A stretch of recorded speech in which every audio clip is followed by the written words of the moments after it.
Good afternoon. I'm Kim Kearns. And I'm Lisa Fraser. Yeah, and we've been doing this together for 6 years, except last year we skipped the ceremony and we just gave out awards. But this is the first year that we got to get back together, so it's kind of awesome. So welcome students, welcome families that are watching us on YouTube and friends. And we're very happy that you're here today, and we're very happy that you could stay after school and celebrate science in this special way. And you all worked through a lot of challenges this year. I've been remote the entire year. This is actually the first time I've been in school, let me not cry, since March 13th of 2020 with students. I did come in and sneak in one Saturday afternoon and steal things in August, but that's pretty much it. And so it's been a crazy year for everybody, and thank you very much for demonstrating a lot of perseverance and passion for science, because it just makes our hearts pump. And this is my last year. I'm retiring, so I'll miss everybody. It's going to be a big change for me, but I really love this legacy of the Science Awards. The story is, how I started it is, my 3 children went through school and they're all science nerds. Haha, my husband's a pharmaceutical scientist at Pfizer, who I heard daily updates about the vaccine back in March. So I've been learning about it for a long time, and all my students last year in biology had to learn about the vaccine back then, so that was really cool. And then, what else? Oh, and then I said, I don't want to be a self-fulfilling prophecy and have my kids win a science award. So I waited till my last baby graduated in 2015, and so 2016, I brought it to the department, and they all went, yay, let's do that. So we kind of cheated a little bit and modeled ourselves after the math award, but we made up our own names, and it was a very good template to use. So I'm very proud of these awards, and I hope they continue, because I love celebrating kids and their passion for science. So we're going to get started with the Ernest Rutherford Award, and Mrs. Nelson is going to say a couple words about him. Thank you, ladies. So my name is Mrs. Nelson. I'm an honors bio and freshman science teacher. I'm going to read the biography of Ernest Rutherford, who was a physicist and scientist who lived between 1871 and 1937. Ernest Russelford was born in rural Spring Grove, New Zealand on August 30th, 1871. He was the 4th of 12 children. His mother, Martha, worked as a school teacher placed a strong emphasis on education. In 1895, as the first research student at the University of Cambridge's Cavendish Laboratory in London, Rutherford identified a simpler and more commercially viable means of detecting radio waves than had been previously established by German physicist Heinrich Hertz. Also while at Cavendish Laboratory, Rutherford was invited by Professor J.J. Thomson to collaborate on a study of X-rays. Together, Rutherford and Thomson studied the effects of X-rays on conductivity of gases, resulting in a paper about dividing atoms and molecules into ions. Thomson went on to examine what would be later called an electron, and in 1904 he proposed the plum pudding model of the atom. Rutherford, along with colleague Frederick Soddy, introduced their disintegration theory of radioactivity, which claimed radioactivity energy was emitted from within an atom, and that when alpha and beta particles were emitted at the same time, they caused chemical change across elements. Rutherford and Boltwood went on to categorize radioactive elements into what they called decay series. Rutherford was also credited with discovering the radioactive gas radon. In 1907, Rutherford made a groundbreaking discovery through the famous gold foil experiment, which involved firing alpha particles at gold foil. Based on the results of that experiment, he was able to conclude that nearly the total mass of an atom is concentrated in a nucleus. In doing so, he gave birth to the nuclear model, a discovery that marked the inception of nuclear physics. Dubbed the father of the nuclear age, Rutherford received the Nobel Prize for Chemistry in 1908. I will now read the recipients of the Ernest Rutherford Awards. These students are chosen for this award, demonstrate insight, interest, and excellence in the sciences. The first recipient is Miss Betancourt's student, Toby Kammerman. Not here? Okay. Mr. Burgess' recipient is Alexander Gouchot.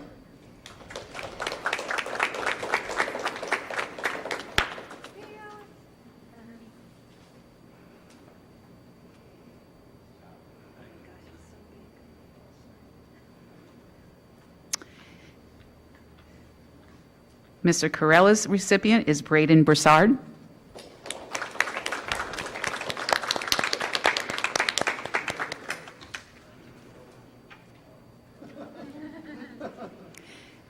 Ms. Ewan's recipient is Joshua Truesdale.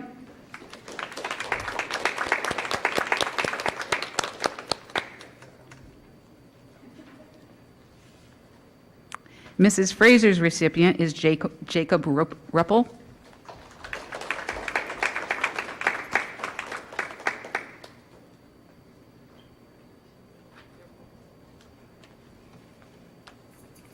Ms. Gately's recipient is Brianna Dumont.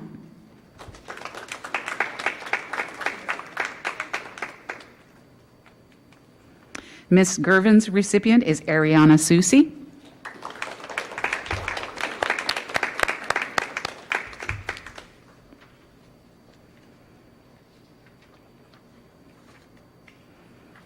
Mrs. Goulet's recipient is Matthew Palmer.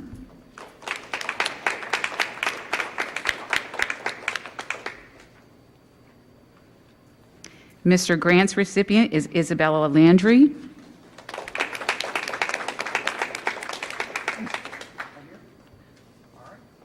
Mrs. Halloran's recipient is Ryan Fortin.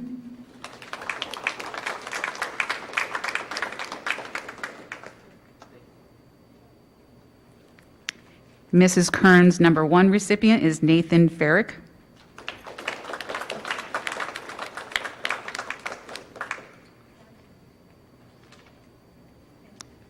Mrs. Kern's number 2 recipient is Zachary Bousquet.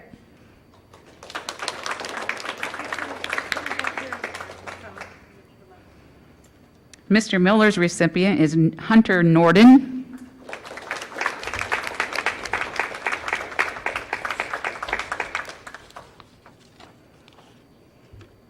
My recipient is Sean O'Donnell.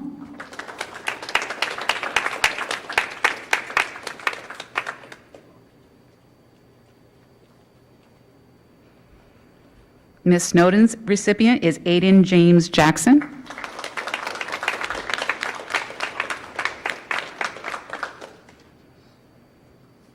And Mrs. Whitehead's recipient is Leah Harpster.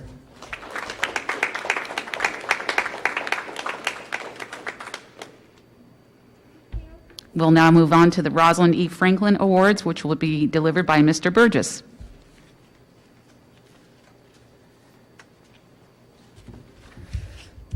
So, Rosalind Franklin was born into an affluent and influential Jewish family in London in 1920. She was extremely bright, decided to be a scientist at age 15. She studied chemistry in college and went on to earn a doctorate. She began as a research associate at the King's College, where her expertise in suburb X-ray diffraction techniques were used to study DNA fibers. Not much was known about the structure of DNA at the time. Her research led to the identification of 2 forms of DNA, but it was one of the photos taken by her X-ray diffraction techniques used by one of her graduate assistants that led to the breakthrough for the structure of DNA. She was able to determine that DNA had a double helical arrangement. She was continuing work to support this hypothesis when her photo was shown without her permission to Dr. Watson, who was able to use it to develop a model of the structure of DNA and publish it first.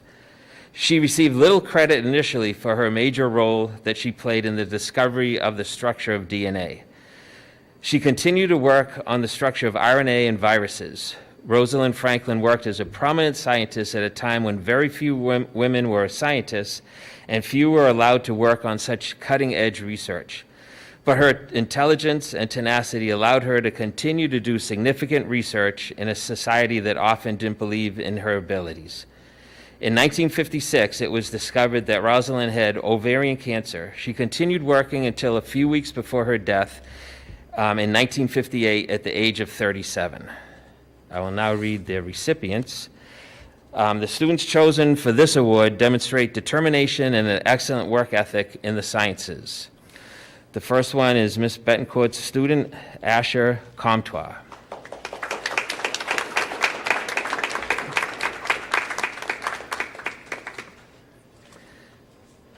The second recipient is mine, Mario Slavy.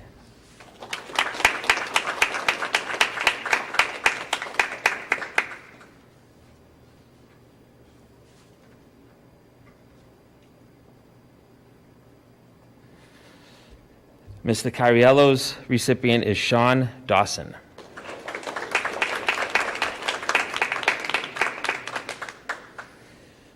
Miss Ewan's recipient is Laura Bowen.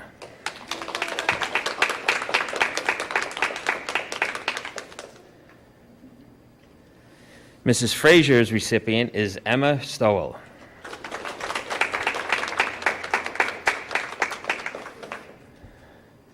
Ms. Gately's recipient is Jonathan James.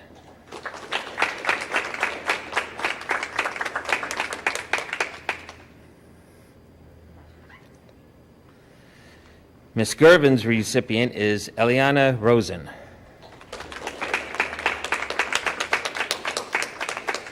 Mrs. Goulet's recipient is Jacob Harmon.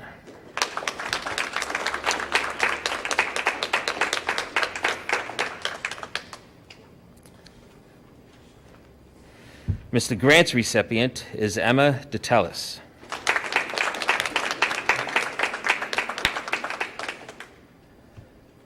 Mrs. Halloran's recipient is Abigail Harrington.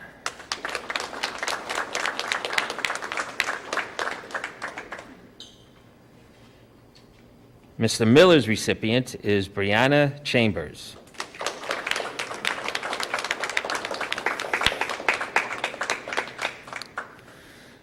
Mrs. Nelson's recipient is Sophia Miller.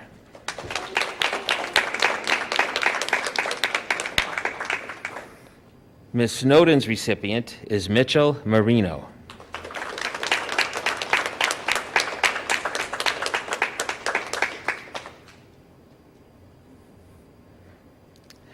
And Mrs. Whitehead's recipient is Gabriel Saba.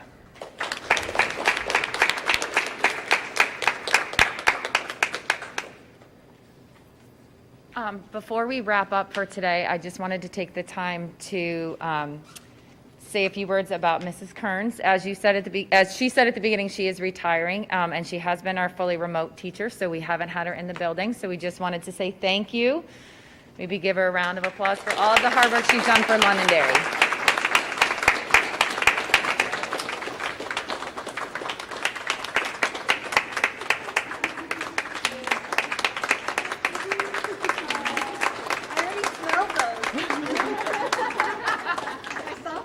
Thank you very much. I just hope all of you go into the STEM fields. It is like the best opportunity. I know there's a lot of other opportunities, but please consider them. There's so many jobs available. All three of my kids are in STEM fields. Some in engineering, electrical engineering, and works in Cupertino and Apple. One is working for an MIT offshoot for cancer research, and one is a computer programmer for a Japanese computer kind of company. I don't even know what they do. But it's really cool. There's lots of opportunities and lots of jobs. So please consider taking a science course in college. Thank you.